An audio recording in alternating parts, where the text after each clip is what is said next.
5 से 10 marks increase हो जाएंगे हर पेपर में अगर ये हैक्स अप्लाई करते हो एग्जाम्स में। नमस्कार दोस्तों, क्या हालचाल है आप सभी के। मैं हूं सीए रोहित चीपड़ एंड स्वागत है आपका हमारे आज के इस इंपॉर्टेंट सेशन में, जहां पर हम आपके साथ शेयर कर रहे हैं कुछ इंपॉर्टेंट एग्जाम हैक्स जो कि मैंने अपने एग्जाम में फॉलो करके 35 से 40 मार्क्स इंक्रीज करे थे सीए फाइनल के एग्जाम में। तो इन सभी एग्जाम हैक्स को हम सीखने वाले हैं विद प्रूफ कि किस तरह से मैंने इनको अप्लाई करा और मुझे कितने मार्क्स का बेनिफिट मिला है। तो चलते हैं एंड स्टार्ट करते हैं आज के इस सेशन को। सबसे पहला एग्जाम है कि बेस्ट 4 का। बहुत से स्टूडेंट को यह हैक नहीं पता होगा, तो अगर आपको बहुत सारे हैक यहां पर नए सीखने को मिलते हैं तो उनको कमेंट सेक्शन में जरूर बताइएगा, ताकि इस तरह की वीडियो हम आपके लिए बनाते रहेंगे। तो बेस्ट 4 एग्जाम हैक क्या होता है? तो अगर आप एग्जाम में वेल प्रिपेयर्ड है, पेपर आपका सिंपल एंड शॉर्ट आ जाता है, तो उस केस में आप इस एग्जाम हैक को अप्लाई कर सकते हैं। एग्जाम के अंदर अगर आप सभी 6 क्वेश्चन आंसर करते हैं तो आपको जो मार्क्स मिलने वाले हैं वो मार्क्स मिलेंगे आपको अपने बेस्ट आंसर्स के अकॉर्डिंग। अब बेस्ट आंसर्स क्या होता है? तो क्वेश्चन नंबर 1 तो मैंडेटरी होता है, तो क्वेश्चन नंबर 1 के मार्क्स तो आपको मिलेंगे ही, और आपके जो बेस्ट 4 आंसर होंगे आउट ऑफ रिमेनिंग 5 वो आपके कंसिडर किए जाएंगे। किस तरह से मैंने इसको अपने एग्जाम में अप्लाई करा और 4 मार्क्स का मुझे यहां पर बेनिफिट मिला है, वो मैं आपको एक्सप्लेन करता हूं। तो यहां पर मेरी एएफएम की सर्टिफाइड कॉपी है। तो मैंने अपना एग्जाम क्लियर किया था मई 2021 में। मई 2021 में ओल्ड कोर्स था, 100 मार्क्स का पेपर पूछा जाता था, जहां पर मैंने 91 मार्क्स सिक्योर करे हैं एएफएम में। अब मैं आपको बताता हूं कि किस तरह से बेस्ट 4 का मैंने एग्जाम हैक अप्लाई करके 4 मार्क्स एडिशनल सिक्योर करे हैं इस पेपर में। तो अगर आप सर्टिफाइड कॉपी के एंड पर जाते हैं तो आपको टोटल मार्क्स मिल जाते हैं कि आपने हर क्वेश्चन में कितने मार्क्स सिक्योर करे हैं। तो हमारे एग्जाम में भी टोटल 6 क्वेश्चन आए थे। क्वेश्चन नंबर 1 में मैंने 19 आउट ऑफ 20 मार्क्स सिक्योर करे, और रिमेनिंग क्वेश्चन नंबर 2 से लेके जो 6 है वहां पर मैंने सभी क्वेश्चन को अटेम्प्ट कराए। तो क्वेश्चन नंबर 1 तो कंपलसरी क्वेश्चन था, और 2 से 6 के अंदर हमें टोटल 4 क्वेश्चन आंसर करने होते। मैंने सभी क्वेश्चन को यहां पर आंसर कराए।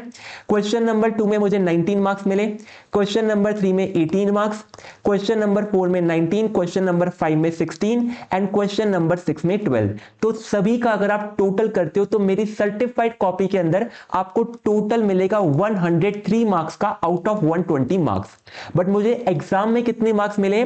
मुझे एग्जाम के अंदर मिले हैं 91 मार्क्स आउट ऑफ 100। अब ये 91 मार्क्स का कैलकुलेशन कैसे हुआ है? तो जो कंपलसरी क्वेश्चन था 19 मार्क्स का, ये तो आईसीआई ने कंसिडर करा ही है। अब जो हमारे ऑप्शनल क्वेश्चन है यहां पर क्वेश्चन नंबर 2 से लेके 6 तक, इनमें से जो मेरे बेस्ट आंसर से उनको सिलेक्ट किया गया है, यानी जहां पर मुझे मैक्सिमम मार्क्स मिले उनको कंसिडर कराए, जिस क्वेश्चन में मुझे लोवेस्ट मार्क्स मिले उसको कंसिडर नहीं करा है। तो यहां पर मुझे मैक्सिमम मार्क्स मिले 19, 18, 19, 16 एंड लोवेस्ट मार्क्स मिले यहां पर 12 मार्क्स। तो इस क्वेश्चन को आईसीआई ने कंसिडर नहीं करा, केवल बेस्ट आंसर्स को कंसिडर करा है। अब कुछ स्टूडेंट्स का डाउट आता है कि सर आपने क्वेश्चन नंबर 6 यहां पर लास्ट में अटेम्प्ट किया होगा, इसीलिए आईसीआई ने चेक नहीं किया। तो मैंने यहां पर लास्ट में जो क्वेश्चन अटेम्प्ट किया था वो था क्वेश्चन नंबर 3। तो यहां पर आप देख सकते हैं ये मेरा लास्ट पार्ट है जहां पर मैंने क्वेश्चन नंबर 3 को अटेम्प्ट करा है। क्वेश्चन नंबर 3 में मुझे टोटल मिले हैं 18 मार्क्स। तो भले ही मैंने क्वेश्चन नंबर 3 लास्ट में अटेम्प्ट करा और इसके 18 मार्क्स आईसीआई ने कंसीडर कर लिए, और जो क्वेश्चन नंबर 6 में मैंने लोवेस्ट मार्क्स सिक्योर करे थे 12 मार्क्स आउट ऑफ 20, इसको आईसीआई ने कंसीडर नहीं करा है, क्योंकि आईसीआई यहां पर बेस्ट 4 का रूल फॉलो करता है कि अगर आपने सभी ऑप्शनल क्वेश्चन अटेम्प्ट किए तो आपको बेस्ट 4 के अकॉर्डिंग मिलेंगे मार्क्स। तो इसकी वजह से 12 मार्क्स वाला क्वेश्चन मेरा कंसीडर नहीं हुआ, और जो क्वेश्चन नंबर 3 मैंने लास्ट में सॉल्व किया था 18 मार्क्स का क्वेश्चन कंसीडर हुआ है। तो यहां पर 12 और 18 का डिफरेंस 6 मार्क्स मुझे एक्स्ट्रा मिल गए, क्योंकि मैंने लास्ट के अंदर क्वेश्चन नंबर 3 भी अटेम्प्ट किया था। तो हमारे एग्जाम के अंदर एएफएफ का पेपर बहुत सिंपल आया था। मेरा पेपर अराउंड 2.5 आवर्स में कंप्लीट हो गया था, रिमेनिंग 30 मिनट्स बचे थे। वहां पर मैंने क्वेश्चन नंबर 3 को भी सॉल्व कर लिया, जहां पर मुझे 18 मार्क्स मिले, जिसकी वजह से मेरे यहां पर बेस्ट 4 आंसर कंसिडर हुए, और जो क्वेश्चन में पहले मुझे 12 मार्क्स मिले थे इसको आईसीआई ने कंसिडर नहीं करा, और यहां पर 18 मार्क्स वाला क्वेश्चन आईसीआई ने कंसिडर करा, जिससे 6 मार्क्स का मुझे एडिशनल बेनिफिट हुआ है। तो ये हमारा पहला हैक था। नेक्स्ट हैक है अल्टरनेटिव आंसर्स का। कभी कभी एग्जाम में हमें कंफ्यूजन हो जाता है कि यहां पर क्या अजम्पशन लेनी है या फिर यहां पर मल्टीपल आंसर बन रहे, तो उस केस में अल्टरनेटिव आंसर देके आइए। अगर एक भी अल्टरनेटिव आपका सही हुआ तो आपको पूरे मार्क्स मिल जाएंगे। बस एक चीज का ध्यान रखना कि अल्टरनेटिव देते वक्त आपको अजम्पशंस भी कोट करनी है कि किस अजम्पशन के अकॉर्डिंग आपने मल्टीपल आंसर कैलकुलेट करे हैं। मैं क्विकली आपको दिखाता हूं कि एएफएम के अंदर मुझे कहां पर कंफ्यूजन हुआ था एंड मैंने किस तरह से अल्टरनेटिव आंसर देके पूरे मार्क्स सिक्योर करे हैं। तो question number 2 I think question number 2 के बी में मैंने अल्टरनेटिव आंसर दिए। तो ये है हमारा क्वेश्चन नंबर 2 का भी। ये इंटरेस्ट रेट रिस्क मैनेजमेंट का क्वेश्चन था, जहां पर हमें semi annual fix payment calculate करना था। मुझे यहां पर नंबर ऑफ डेज कितने कंसिडर करने इसमें कंफ्यूजन आ गया, तो यहां पर मैंने 2 आंसर कैलकुलेट करे और लगाकर दोनों आंसर दिए हैं। पहला आंसर दिया है 180 डेज को कंसिडर करते हुए एंड दूसरा दिया है 181 डेज को कंसिडर करते हुए। तो मुझे यहां पर कंफ्यूजन था तो मल्टीपल आंसर दे दिए, एंड दोनों में से अगर एक भी आंसर करेक्ट हुआ तो आपको पूरे मार्क्स मिल जाते हैं। एंड इस क्वेश्चन नंबर 2 बी में मुझे पूरे मार्क्स मिले हैं। तो यहां पर जो करेक्ट आंसर था 24,000, इसको एग्जामिनर ने चेक कर लिया है और मुझे यहां पर पूरे 3 मार्क्स मिले स्टेप 1 के अंदर। 2 बी टोटल अराउंड कितने मार्क्स का था? क्वेश्चन नंबर 2 भी टोटल 8 मार्क्स का था, जिसमें मुझे पूरे 8 मार्क्स मिले हैं। तो आप भी यही चीज फॉलो कर सकते, कभी भी कुछ भी कंफ्यूजन हो एग्जाम के अंदर आपको अल्टरनेटिव आंसर देके आने, ताकि एक भी आंसर करेक्ट हो जाए तो पूरे मार्क्स आपको एग्जाम में मिले। चलते नेक्स्ट हैक के ऊपर। नेक्स्ट हैक है कंसोलिडेशन एंड बिजनेस कॉम्बिनेशन के क्वेश्चन का।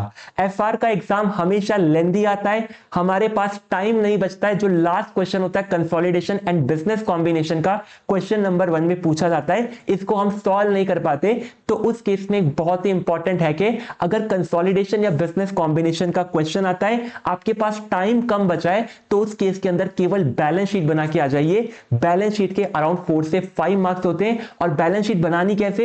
बैलेंस शीट के लिए आपको एग्जाम में 2 बैलेंस शीट गिवन होगी, दोनों के सम्स को ऐड करके एक सिंगल बैलेंस शीट बनाइए। स्टेप मार्किंग के अंदर जो जो आपके अमाउंट करेक्ट होंगे उसके अकॉर्डिंग आपको मार्क्स मिलेंगे। मैं क्विकली आपको दिखा देता हूं किस तरह से आपके बिजनेस कॉम्बिनेशन के क्वेश्चन की चेकिंग होती है। तो यहां पर ये मेरा क्वेश्चन नंबर 1 था। अब क्वेश्चन नंबर 1 के अंदर मैंने सीधा बैलेंस शीट बनाई है, इक्विटी एंड लायबिलिटी से इसको स्टार्ट करा है। अब यहां पर जो जो नंबर मेरे करेक्ट थे, जैसे ट्रेड पेबल का नंबर होता है, यहां पर हमें केवल सिंपल सा एडिशन करना होता है दोनों एंटिटी के नंबर का। तो इसके लिए यहां पर आईसीआई के एग्जामिनर ने मार्क्स दिए, यहां पर टिक लगा रखा है। देन हमारी एसेट साइड आती है। तो एसेट साइड में भी पीपी, गुडविल, इन्वेंट्री। गुडविल का तो हमें कैलकुलेशन करना पड़ता है, बट जो पीपी का अमाउंट है तो ऐड करना होता है। इन्वेंट्री ऐड, ट्रेड रिसीवेबल, हमारा बिल रिसीवेबल, कैश, इस तरह से सभी को ऐड करके एग्जामिनर ने इनको टिक टिक कर रखा है और 1.5 मार्क्स मुझे यहां पर दिए हैं।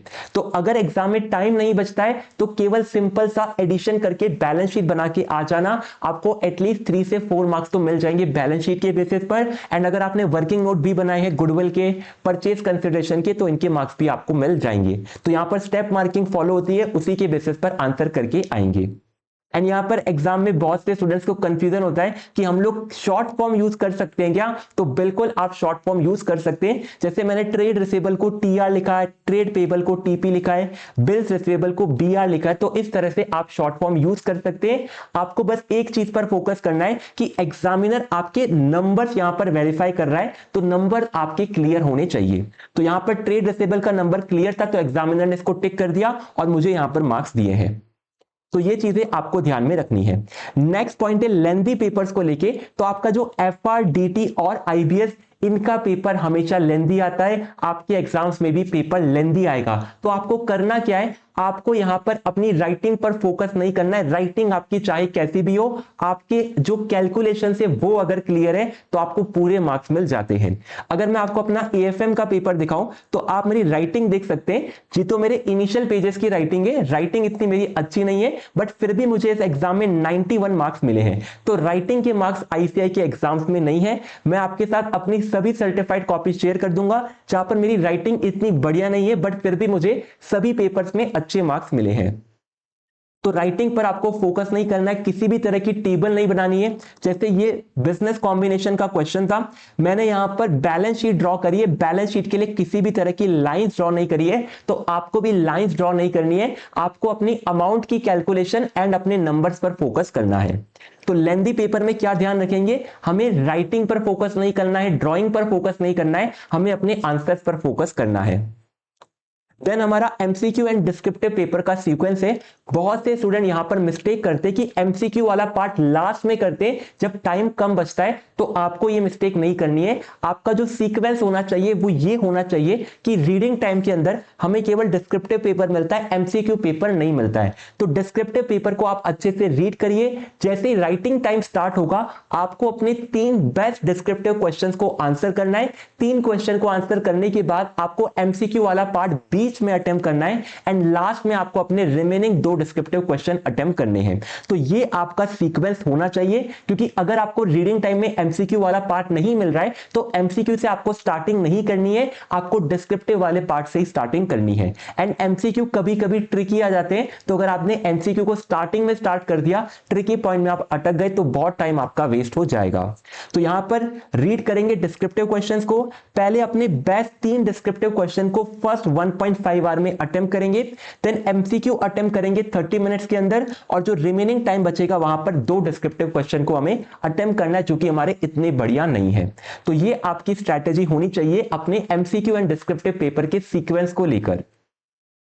देन आता है क्वेश्चन सिलेक्शन का पॉइंट। क्वेश्चन सिलेक्शन कैसे करने, तो रीडिंग टाइम के अंदर ही आपको क्वेश्चन सिलेक्ट कर लेने, क्योंकि क्वेश्चन सिलेक्शन में अगर आपका इश्यू हो गया तो हो सकता है कि एग्जाम के अंदर आपके मार्क्स कम आए, क्योंकि आपने कोई गलत क्वेश्चन अटेम्प्ट किया है।